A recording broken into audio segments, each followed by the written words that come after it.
मुअज्जम क्या कहना चाहेंगे? इंडिया जो है वो सपोर्ट कर रहा है इजराइल को, ये बात हमने पहले भी देखी, लेकिन अब ये खबर निकलकर सामने आई है कि जहां तमाम मुस्लिम उम्मा जो है ईरान को दाद दे रहे हैं, शाबाश दे रहे हैं, उसी तरफ जो है इंडिया ने अपनी हज़ारों की तादाद में जो आर्मी है वो इजराइल में भेज दी है उनकी सपोर्ट के लिए। क्या कहना चाहेंगे, इंडिया क्यों सपोर्ट कर रहा है इजराइल को? और पर्सपेक्टिव में बात करें कि जो स्टेट के रिलेशंस होते हैं, पहले शायद होता होगा World War I में, World War II में, कि जो एक कंट्री या उसकी अपोनेंट कंट्री को सपोर्ट करने के लिए अपनी आर्मी दूसरे कंट्री में भेज देती थी। लेकिन जब से World War II हुई है या इंटरनेशनल रिलेशन में काफ़ी डायनामिक्स उसके चेंज हुए हैं, तो अब इस तरह पॉसिबल नहीं रहा कि अगर हम इंडिया और ईरान के बायलैटरल टाइज को देखें तो they have handsome bilateral ties. Her country के कुछ अपने रिलेशंस होते हैं और वो कभी भी अपने रिलेशंस ख़राब नहीं करता। और इंटरनेशनल रिलेशंस में हमारे पास कोर आइडिया होता है ना, वो होता है पर्सनल इंटरेस्ट। अब एक कंट्री कभी भी दूसरी कंट्री को सपोर्ट करके जो अपने पर्सनल इंटरेस्ट है उसको डैमेज करने की पोजीशन में नहीं होता और वो करता भी नहीं। अगर और ये जो बात है कि इंडिया ने अपनी हज़ारों अपनी आर्मी भेज दी है, तो ये थोड़ा सा अनरियलिस्टिक है। वो एक्सपोर्टर है, वो दुनिया को बताया कि मैं हूँ यहाँ पे, मेड इन इंडिया पे काम ठीक कर रहे है। हैं, जापान से ज्यादा गाड़ियां बना चावल रहे हैं। हमारा इधर है हाँ। और यहाँ से दुबई जाता है, यहाँ से अपने टैग लगा के पूरी दुनिया में सप्लाई कर रहा है, ठीक है। क्या है जनाब, ये मेड इन इंडिया है। हाँ। तो यार देखें, बात यह है कि उसने, इंडिया ने अपने आप को भी इम्प्रूव किया है। आपने क्या किया? मजा आया तो आया जनाब, वो खा गया, वो खा गया, वो खा गया। बात करने का इराद चला गया, फिर मोदी साहब ने कहा ये खुद लड़ के मर जाएंगे। वो तो इतने स्ट्रेट फॉरवर्ड हमें बयान दे रहे हैं। नहीं देखिए, वो एक सियासी बयान है। पाकिस्तान इतना भी कमजोर नहीं है कि मोदी की तरह के लोग बातें करें और पाकिस्तान को इतना नीचा समझे, ठीक है। बहुत तेज हो रहा है। ये एक सियासी मतलब वो बयान अपनी स्टेटमेंट रिकॉर्ड करा रहे हैं, जैसे हम भी करवाते हैं। जी ये रिकॉर्ड करवा दिया, लेकिन इसका ये मतलब नहीं कि हम इस लेवल पे गिरे हुए लोग हैं कि मतलब मोदी जैसा बंदा हमें इग्नोर कर दे, ठीक है। हमारा खुद अपना स्टैंडर्ड है मुल्क का, लेकिन अब खबर ये निकल कर सामने आई है कि इंडिया सपोर्ट कर रहा है इजराइल को और इंडिया ने अपनी हज़ारों की तादाद में आर्मी भेज दी है इजराइल के अंदर। वो हज़ारों नहीं, लाखों की तादाद में भेजें, कोई ऐसा फर्क नहीं पड़ता। ओ भाई, क्या आप इंडिया बहादुर है? इंडिया को वो वक्त नहीं याद है जब 28 फरवरी को हमने उनके 2 त्यारे गिराए, उसमें इसराइल का भी एक पायलट था।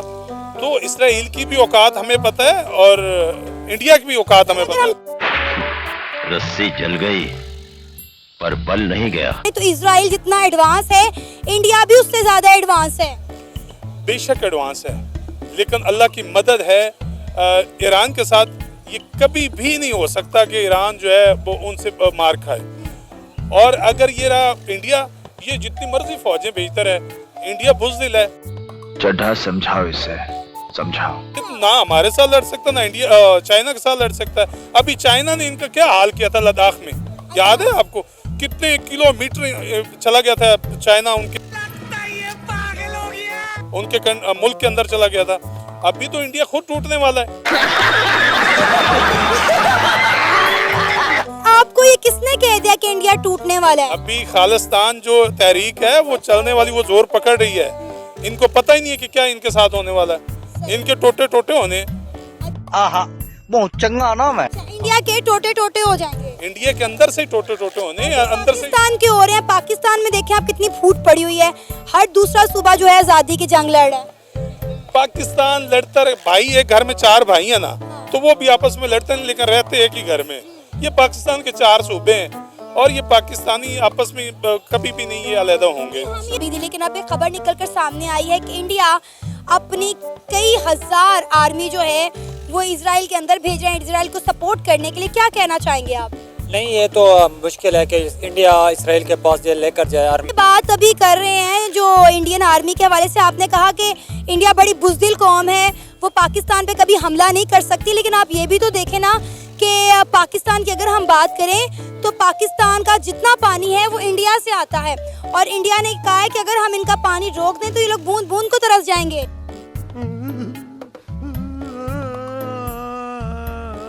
तो रोकें, क्यों नहीं रोकते? किधर लेके जाएंगे इतना पानी? अपने मुल्क का नुकसान करेंगे। हम तो कहते हैं रोकना तो रोकें। हमारे पास तो अल्लाह की नेमत है, पानी बहुत पहले वसी है। ये किधर पानी को जमा करेंगे? क्या इतनी हिम्मत है इनके पास? इतने डैम है इनके पास, ये पानी सेव कर लें? तो बहुत सारे बना लिए इंडिया ने, हम ही नहीं बना सके। हमारे डैम भी बन रहे हैं, हमें पानी का इशू ही नहीं है। इशू उनको होना चाहिए जिनके पास ऐसी गुंजाइश नहीं है।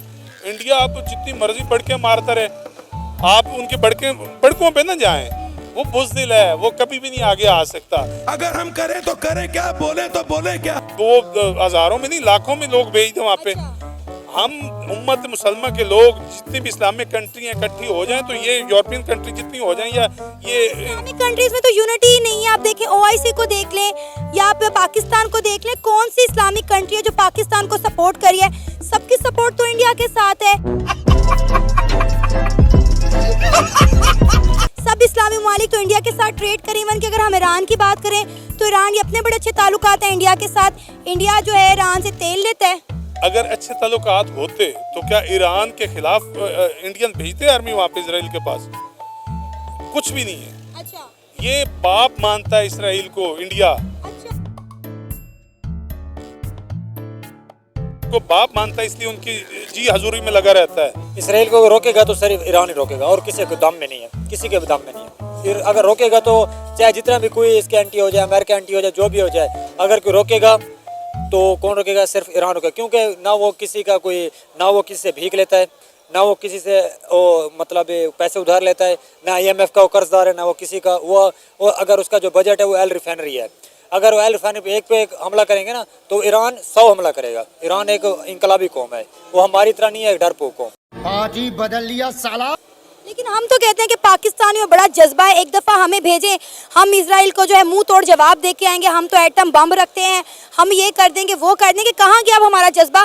क्या सिर्फ जज्बा अब ईरान के अंदर ही बचा है? वो जज्बा जब हम ऊपर से अड़ रहेगा, हमारे ऊपर कौन है? USA ऊपर से अड़ रहेगा तो हमारा जज्बा उधर ही। बस एक कॉल आती है बाइडन की कि आप एक बयान दें, दूसरे बयान पे जरूरत नहीं होती कि हम। और आप देखें कि जो बाइडन के ताल्लुकात इंडिया के साथ कितने अच्छे हैं। नरेंद्र मोदी रिसेंटली अमेरिका गए थे, जो बाइडन उन्होंने जफ्फियां डाल डाल के मिले हैं, और पाकिस्तान के प्राइम मिनिस्टर को उन्होंने मिलना पसंद ही नहीं किया। तो भिखारी को कौन मिलना पसंद करता है? आप मिलना पसंद करेंगे भिखारी को? अगर आपके पास करोड़पति है कि आप उठकर सलाम करेंगे? कोई भिखारी है तो दूर से अस्सलाम वालेकुम।